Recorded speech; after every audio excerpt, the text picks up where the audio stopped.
amores, nós vamos fazer nossa aula hoje de história. A tia vai fazer só a leitura, tá? Das páginas 9 e 10. E para dever de casa, vocês vão fazer as páginas 11 e 12. Então prestem bastante atenção na leitura, tá? E os meninos que estão aqui na sala vão só acompanhar a tia Mônica. Fontes históricas. Meus primeiros anos de vida. No início, eu vivia aqui dentro, quentinha. Mamãe me tratava com muito carinho. Um dia eu nasci. Mamãe me ajudou a sair do seu corpo e tudo começou. Os meses passaram, eu tinha 1 aninho e todos diziam, que bebê fofinho. 2 anos eu tinha. Ganhei um gatinho que miava, junto ao meu bercinho. Já estava com 3 e então, que tombão! De cima da cadeira eu fui parar no chão. 4 anos eu tinha. Nasceu meu irmão, berrava demais, abriu um bocão. 5 anos eu tinha, que grande emoção, fui para a escola com a mochila na mão.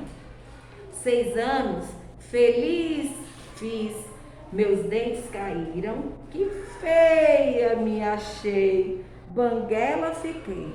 7 anos eu tenho, minha vida mudou, já leio e escrevo, que feliz eu sou. Então aqui está contando a história dos primeiros anos de vida. Então, por que essa criança primeiro, ela estava quentinha onde? Na barriga da mãe dela. Aí depois ela fez 1 aninho, aí tudo começou. Os meses foram passando, as pessoas olhavam para ela e falavam o quê? Que nenenzinha mais fofinha, né? Aí com 2 anos o que aconteceu? Com 2 anos, ela ganhou um gatinho. Com 3 anos. Ela tomou um tombão. Ela tomou um tombão. Ela era muito danadinha, foi subir na cadeira e tomou um tombão. Aos 4 anos, o que aconteceu? Nasceu o irmão dela berrava feito uma toa. Agora 5 anos foi a emoção da vida dela. O que foi? Quando ela foi para a escola com a primeira mochila.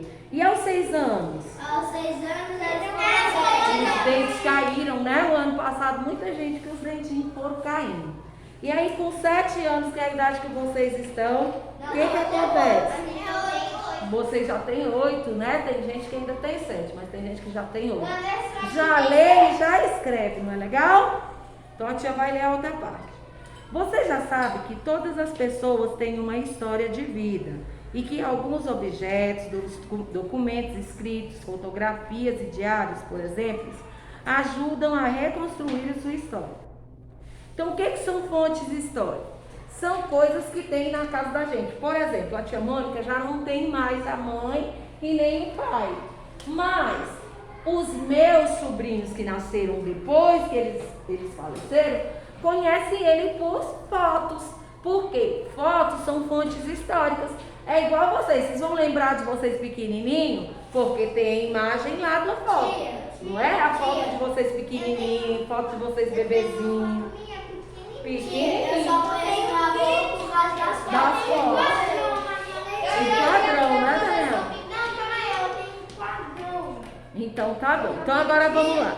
O que são fontes históricas? São todos os meios pelos quais podemos obter informação sobre fatos e aconteceres. Exemplos de fontes históricas são objetos, documentos, fotografia, livros, desenhos, pinturas, filmes, vídeos, roupas, mapas, jornais, revistas, músicas, depoimentos de pessoas. Tudo isso são fontes históricas, né? Às vezes a tia Mônica, por exemplo, quando eu era pequenininha, os filmes eram tudo preto e branco, não existia filme colorido. Hoje em dia, existe filme preto e branco? Não. Sim, existe, só que eles não são bem utilizados, né? Eles já caíram em desuso, mas existem, são coisas que ficaram para a gente entender a nossa história. Essas fontes históricas muitas vezes precisam ser armazenadas e guardadas de maneira correta, para que não ocorram danos a elas. Assim, diversos espaços são organizados para guardá-las. Por exemplo, os museus guardam objetos, as bibliotecas guardam livros, documentos, as pinacotecas, jornais e revistas. As mapotecas guardam mapas. As videotecas guardam vídeos. Na verdade, são construídos arquivos para manter esses registros que, em geral, ficam à disposição dos historiadores, arqueólogos, paleontólogos, enfim, pessoas interessadas em consultá-los. Então, eles vão, a gente sabe a partir de livros, de história. Quem aqui conheceu Dom Pedro I? Ninguém conheceu. Mas a gente já viu imagem de Dom Pedro I? Sim, através das fotos. A gente sabe da história através do quê? Das fotos. Só das fotos? Dos livros, das histórias que as pessoas contam, dos jornais. Muito bem, Miguel. Vamos lá para a página 10 agora. Agora na página 10 nós temos algumas fontes históricas que ainda podem ser classificadas em documentos escritos, documentos não escritos, fontes orais, objetos arqueológicos e coleções. Por exemplo, o que vocês estão vendo nessa primeira imagem? Uma certidão De nascimento. A certidão de nascimento é um documento escrito. São registros que estão relacionados a fatos históricos, certidão de nascimento, de casamento, carta. O que tem na certidão de nascimento?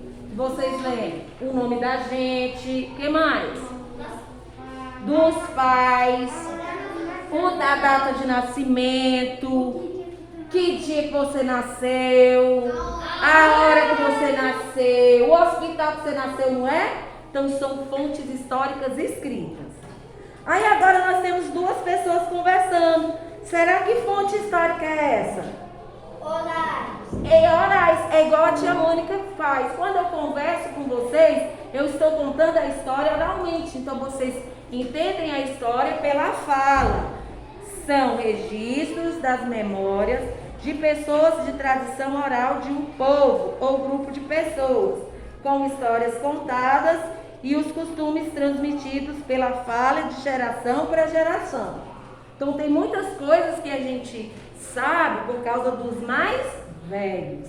Igual aqui, quando a tia Mônica fala da história do Brasil, eu estava lá, mas só que eu sei porque já me contaram essa história. Então eu consigo transmitir ela para vocês. Quando vocês estiverem maior, vocês vão saber contar essa história para os filhos de vocês? Sim, então isso é passar de geração para geração. Agora olha esse porquinho aí. Vocês estão vendo?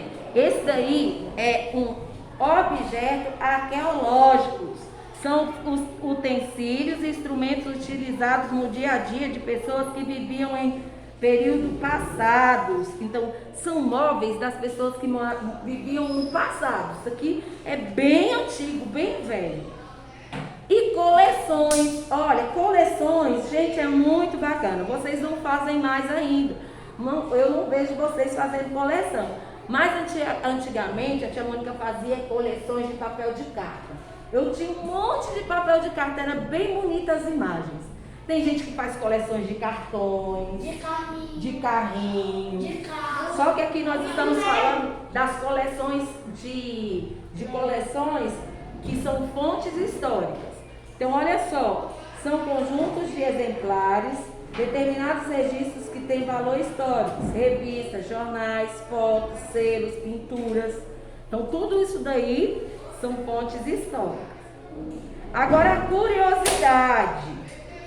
Você sabe por que os documentos pessoais são tão importantes? Quem aqui sabe por quê? Por que os meus documentos são importantes para mim? Praticamente para tudo. Para o quê? Para pagar as coisas. Será que é para pagar as coisas? Não. Para quê, João? Se você não tem isso, você vai ser preso. se eu não tiver documento, a pessoa não vai saber quem eu sou. Então o documento serve para me identificar, não é, João? Como é que eu vou ficar, se eu não tiver uma certidão de nascimento, é como se eu não existisse, não é verdade? Então as pessoas precisam saber, igual, como é que eu ia saber que a Júlia é a Júlia? Se ela não tivesse documento, se ela não tivesse nome, eu ia olhar e ia falar, aquela menina. Como é que eu ia saber que a Nicole é a Nicole? Através do quê? Os documentos da Nicole, não é? Os documentos preservam vários tipos de informação sobre a vida das pessoas. A certidão de nascimento, por exemplo, registra primeiras informações da vida de uma pessoa, como o nome dos pais, dos avós, o local do nascimento. Já o boletim escolar também é um documento? O que ele informa, o boletim escolar?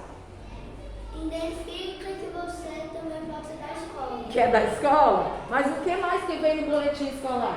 As notas. As notas, não é, Rafael? Se eu tirar uma nota baixa, eu vou saber que eu não vou conseguir concluir. E eu vou ficar de E aí, ou vou ficar de recuperação. É um documento importante da escola? Sim. É importante?